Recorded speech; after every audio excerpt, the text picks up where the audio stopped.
السلام عليكم ورحمة الله وبركاته. ازيكم عاملين ايه؟ يا رب دايما تكونوا بخير. اللي اول مرة يشوف قناتي ما ينساش يشترك فيها ويفعل زرار الجرس على الكل عشان كل ما انزل فيديو جديد يوصلك اشعار بيه. وما تنسونيش باللايك عشان هو اللي بيرفع الفيديو. النهارده هنعمل جولة في القطار التالجو الاسباني من القاهرة للاسكندرية. ما شاء الله حلو قوي قوي قوي.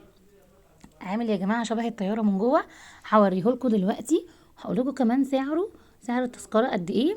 يلا بينا نسمي الله ونصلي على الرسول عليه افضل الصلاة والسلام. القطر ده لسه مفتتحينه النهارده والوزير جه وافتتحه، وهيبقى من اسكندرية للقاهرة. هيوصل في حدود من ساعتين، من ساعة ونص لساعتين. حلو قوي، وقت حلو جدا، مفيش محطات هيقف فيها.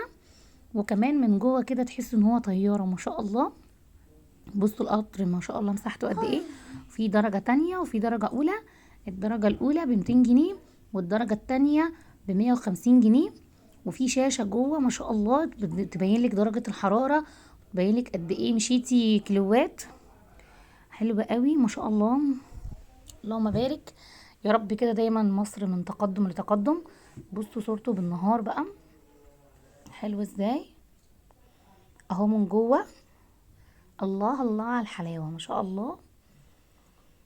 طيارة دي ولا مش طيارة؟